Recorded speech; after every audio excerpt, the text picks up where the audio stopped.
How do you know? If you're awake right now. What makes you so sure? Dreams, they have a reputation of being strange and unlike the waking world, which they certainly can be, but if it were so obvious when we are dreaming, why don't most of us realize this basic fact every night? Perhaps even more bizarre is the consensus among dream explorers, or onironauts as we are known, that dreamland has a lot more in common with the so-called real world than you might think. The soft grass under your feet feels like grass. The French restaurant you were walking by smells amazing. Your friends look and sound like they should. It's a place where having meaningful interactions and learning new things, even skills that transfer back to waking life, is totally possible. So, I'll ask you again, is this a dream?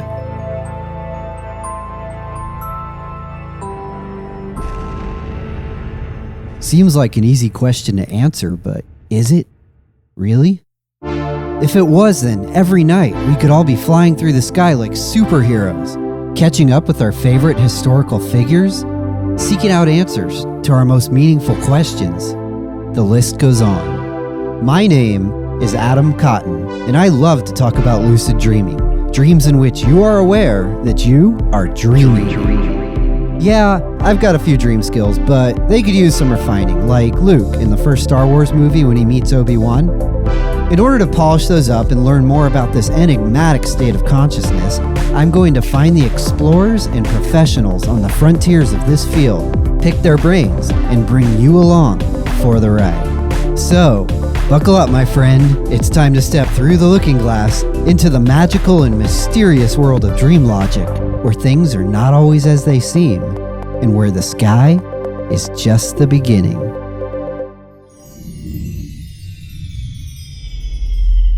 Welcome to Is This a Dream? A Lucid Dreaming Podcast, Episode 1. Although future episodes will be focused around guest interviews, I wanted to start out with some overview for orientation's sake. Here I will give a little history, background, and something of a walking tour around the basics of lucid dreaming, including some of the terminology. This will obviously be especially helpful if you're new to the subject, or maybe just a little curious to hear what's up with this whole lucid dreaming thing. So, yes, this show is definitely for you too. More advanced lucid dreamers may choose to skip ahead to the guest interviews, where we start diving a little deeper, or, who knows, you might enjoy listening to some recap. There's some music and sound design and me trying to re-explain a bunch of stuff you probably already know. In any case, no matter where the podcast is right now in time, starting here is a great way to dive in. As far back as we can remember, dreams have fascinated us. Ancient Mesopotamians recorded their dreams on clay tablets. The Greeks had temples dedicated to incubating dreams in order to receive messages from the gods. The Hebrew Torah famously mentions the dream of Jacob's ladder and Joseph's time as a dream-interpreting advisor to an Egyptian pharaoh. While the exact purpose and function of conventional dreams is still hotly debated in scientific and academic circles, there is a certain type of dreaming that has been gaining a lot of attention lately: lucid dreaming. You probably saw the movie Inception. In this movie, Leonardo DiCaprio's character, a highly skilled lucid dreamer, travels to the dreams of other people to implant ideas that they think of as their own. Although the last part of this premise is, as of now, science fiction, the dramatic dream control abilities he demonstrates are real, and with some dedication, learnable, just like any skill set. Accounts of lucid dreaming go as far back into human civilization as we can see. Ancient Buddhist, Hindu, Sufi, First Nations, and Aboriginal peoples all practiced lucid dreaming and held it in the highest regards. When mastered, it was thought the art of lucid dreaming could lead to the highest levels of integration within a person and a harmony in their relationships with the people, places, and things around them.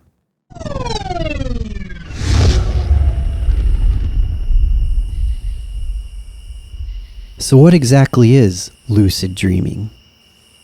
A lucid dream is when you have the conscious awareness of being in a dream while dreaming.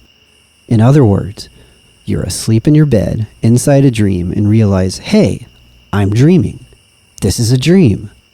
Thus, replacing your usual inner dream, dull, sleepy, reactive unawareness with a grounded, conscious, waking awareness. At which point, a world of possibilities, many of which would be impossible in waking life, open up to you.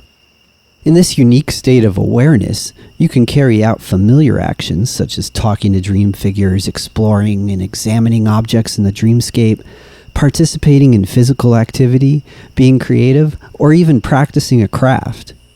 With some experience, you can fly around, walk through walls, and use powers like telekinesis to do extraordinary things.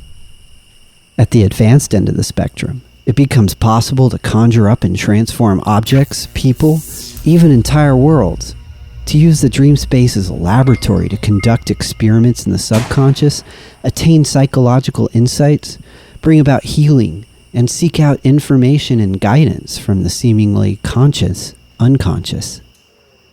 The possibilities of what we can do in dreamland are, for the most part, only limited by our own individual imaginations and beliefs.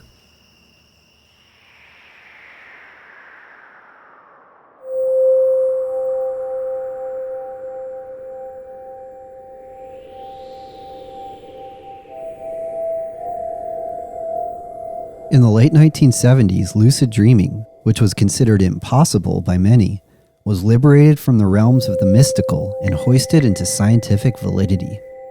An ocean apart from each other, two psychology grad students, Keith Hearne and Stephen LaBerge, would independently concoct the same experiment. Both had been studying lucid dreaming in sleep laboratories and noticed that lucid dreams, like most dreams, occurred primarily during the REM phase of sleep. REM stands for rapid eye movement, which is a bizarre thing that most mammals on this planet do when they dream. Also, great band. Check out some of their earlier lesser-known albums. There's some real gems in there. Anyways, REM, the physical phenomenon, is the key to these experiments. Since the technology at the time was able to track these eye movements moment to moment, including their directions, Hearne and LaBerge both thought, what if the dreamer was able to relay a message back to us from inside the dream? I know. Sounds like something right out of the movie Inception, which, as a side note, if you're still confused about the plot, keep listening to this podcast, read some lucid dreaming books, and watch it again. But I digress. How could a dreamer relay such a message from within a dream? Hearne and LaBerge hypothesized that the dreamer should be able to execute a series of pre-agreed upon eye movements while lucid dreaming. The sensors would catch this in the data, whilst at the same time showing the subject was still technically asleep. The experiments worked. Reflecting on his first successful results, Hearne said, "It was like getting signals from another world. Philosophically, scientifically, it was mind-blowing." Both men subsequently published their results in peer-reviewed publications, but it was LaBerge's 1980 article in Psychology Today that brought lucid dreaming to the living room coffee tables of academics and scientists in the West. LaBerge, considered by many to be the father of modern lucid dreaming, has since dedicated his life and career to the field. He has gone on to pioneer and test many techniques for inducing and prolonging lucid dreams, published several books on the topic, and created the first ever lab-certified commercially available lucid dreaming induction device that people can wear as they sleep. His 1990 book, written with Howard Rheingold, Exploring the World of Lucid Dreaming, is the closest thing we have to a lucid dreaming Bible. And having said that, I would obviously recommend it to anyone interested in a clear-headed and scientifically grounded approach to the subject. It's a practical, experiential guidebook packed with great info cover to cover. I'll put a link in the show notes. It's hard to overstate the contributions of Stephen LaBerge and all he's done for the field. He laid the foundation, built the framework, and made having these kinds of conversations with the science in our pockets possible.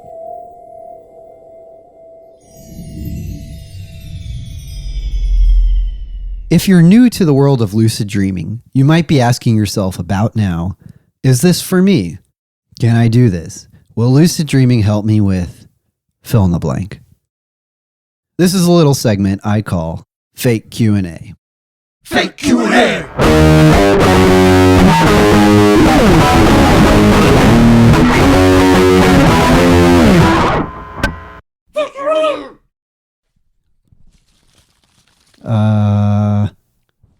Yeah.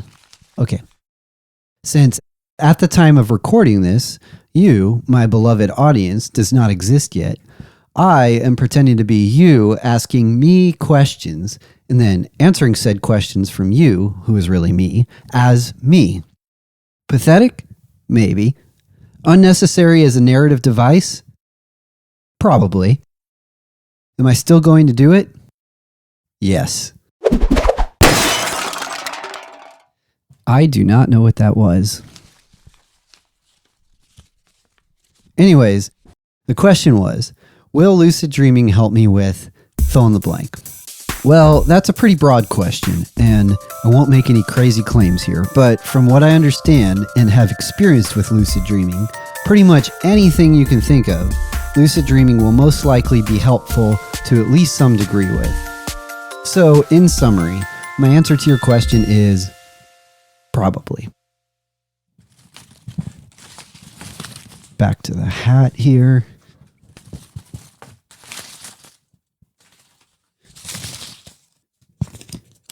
Yes, I have a real hat full of fake questions that are kind of real because I'm making them up and answering them right now. This one says, is lucid dreaming safe? Thanks in advance for your answer, Ned in Long Island. Hi, Ned. Love New York. Hoping to make it to the Montauk end of Long Island next time I'm around. Some interesting history around there, from what I understand.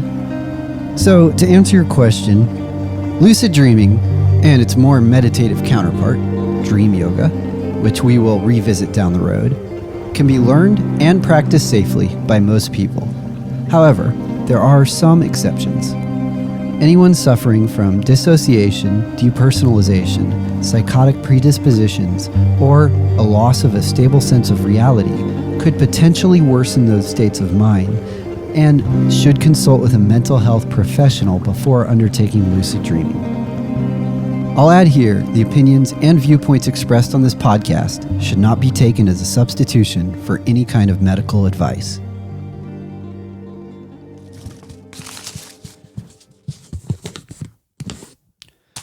Next question. When do lucid dreams happen, and are all sleep cycles created equal? Looks like it's anonymous. Great question, Anonymous. In review, lucid dreaming happens primarily during REM sleep, aka REM sleep. Over the course of an 8-hour night of sleep, you go through about 5 90-minute sleep cycles. Each of these has a REM phase, but as the cycles progress through the night, the REM phases get longer. This means you spend the most time in dreamland in the second half of the night, especially the last 3 hours. This is when the vast majority of dreams you remember and potential for lucid dreams resides. Also, special shout out to naps here. We generally tend to launch right into REM sleep cycles in morning and daytime naps, so that's another good spot to do some dreaming practice.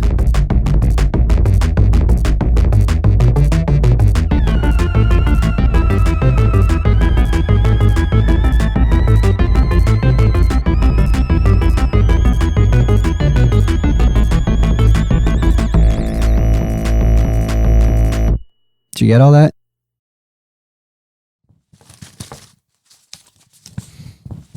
Yeah. Shake this up a little, so don't want to be cheat anybody out of a question.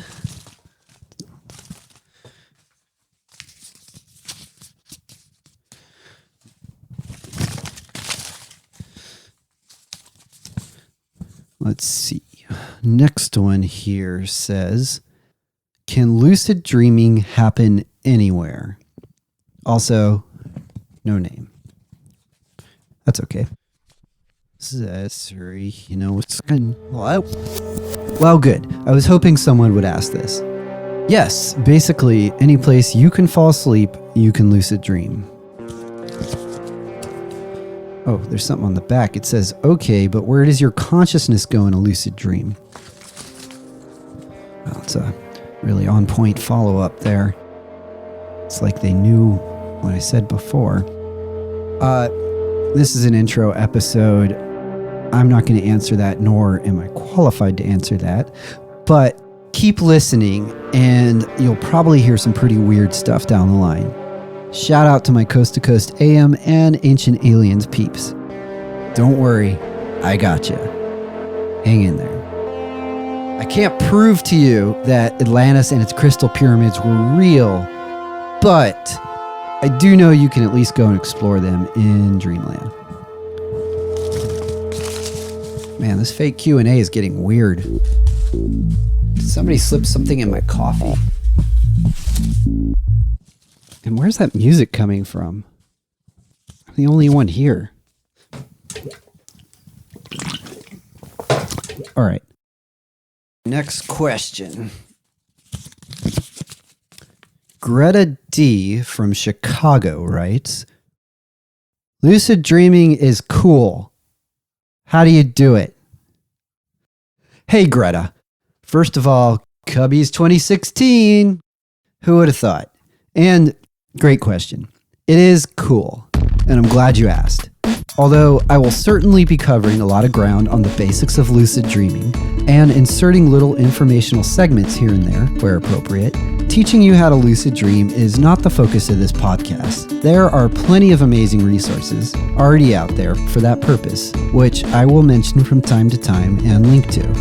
This podcast is meant to be more of a companion to your practice and of interest equally for the beginner and advanced lucid dreamer.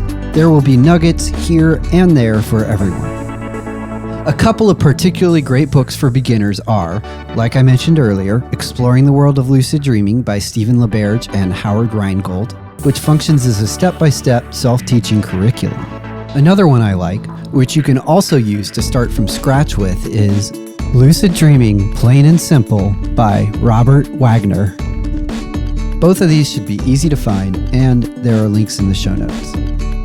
As far as readily available things in the online world go, check out the Lucid Dreaming FAQ page on Stephen LaBerge's lucidity.com. Also, there is the Dreamviews forum at dreamviews.com, an old-school, long-standing internet forum dedicated to lucid dreaming. They have a great page for newcomers titled Useful Links, with a lot of good stuff. In addition, on Reddit, there is the Lucid Dreaming group r/Lucid Dreaming. Although the posts are kind of all over the map, they have a well-put-together guide and compilation of resources in a pinned post titled Start Here, Beginner Guides, FAQs, and Resources. These links will also be in the show notes. This concludes the fake Q&A. Fake Q&A!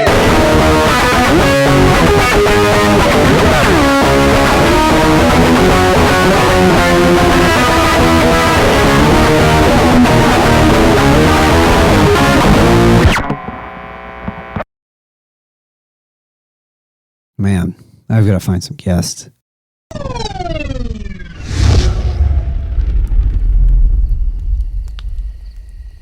Anyways, moving on.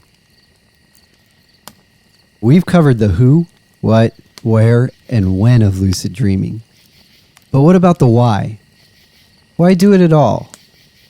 In the fast-paced and often exhausting daily existence many of us share, why spend those cozy hours of blissful rest and nothingness doing more things? Most people do not actively lucid dream and probably haven't given it much thought. I think they're missing out. Big time. But don't just take my word for it. Here are a few excerpts from a handful of my favorite books on the subject. Stephen LaBerge writes, Lucid dreams can be extraordinarily vivid, intense, pleasurable, and exhilarating. People frequently consider lucid dreams among the most wonderful experiences of their lives. Is sleeping through your dreams the best use of your limited lifespan? Not only are you wasting part of your finite store of time to be alive, but you are missing adventures and lessons that could enrich the rest of your life. By awakening to your dreams, you will add to your experience of life. And if you use these added hours of lucidity to experiment and exercise your mind, you can also improve your enjoyment of your waking hours. Dreams are a reservoir of knowledge and experience, writes Tibetan Buddhist Tartham Tulku. Yet, they are often overlooked as a vehicle for exploring reality. In the dream state, our bodies are at rest, yet we see and hear, move about, and are even able to learn. When we make good use of the dream state, it is almost as if our lives were doubled. Instead of 100 years, we live 200. Lucid dream educator and author Robert Waggoner writes, "Lucid dreaming provides us a means to explore, experiment, and question the nature of dreaming, and, as some might say, the nature of the subconscious, the largely unknown part of ourselves." For this reason alone, psychologists, therapists, consciousness researchers, and dreamers should have an intense interest in the experiences and experiments of lucid dreamers. As I see it, lucid dreaming is a unique psychological tool with which to consciously investigate dreaming and the subconscious. In his book Dream Yoga, Andrew Holecek offers a few more bullet points. Lucid dreaming can aid with nightmares and depression. Lucid dreams can boost your confidence, help you overcome shyness, manage grief, and give you the chance to rehearse things like a performance or presentation. They can also prepare you for events you expect to be emotionally difficult by giving you the chance to experience them in your dreams in advance of the actual worldly event. Lucid dreams can help with real-life academic and scientific problem solving. Lucid dreaming has been shown to improve motor skills with any physical activity, from playing the piano to athletic performance. Lucid dreaming can facilitate healing and help with chronic pain. As dream researcher Craig Sim Webb puts it, creative solutions to life's toughest challenges are but one dream or insight away. Here's one more passage from Exploring the World of Lucid Dreaming.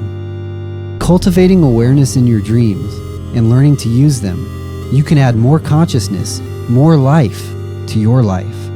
In the process, you will increase your enjoyment of your nightly dream journeys and deepen your understanding of yourself. By waking in your dreams, you can waken to life. The authors continue. Perhaps you are still thinking, my dream life is interesting enough as it is. Why should I make an effort to enhance my awareness of it? If so, consider the traditional mystical teaching that holds that most of humanity is asleep. When Idris Shah, the preeminent Sufi teacher, was asked to name a fundamental mistake of man's, he replied, to think that he is alive when he has merely fallen asleep in life's waiting room. Lucid dreaming can help us understand Shah's words. Once you have had the experience of realizing that you are dreaming and that your possibilities are far greater than you had thought, you can imagine what a similar realization would be like in your waking life.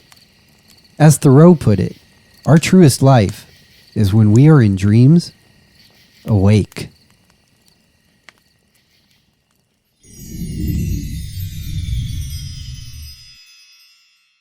A little about me. Yes, Adam Cotton is my real name. I'm a composer and touring musician originally from Austin, Texas. I studied music at UC Santa Cruz, traveled around the western states quite a bit, with some especially quality time in New Mexico and Montana. Eventually, I ended up landing in the Los Angeles area for a spell, where I played a plethora of strange and semi-theatrical rock shows and got really good at using Waze. When I first started this project, I was on tour most of the time, making episodes from wherever I happened to be. Currently, I am hanging out in the Austin, Texas area, waiting out the unfolding COVID-19 situation. Lucid dreaming is a subject that has always captivated me. and I'm looking forward to talking with people from all corners of the dreaming multiverse and bringing those conversations to you.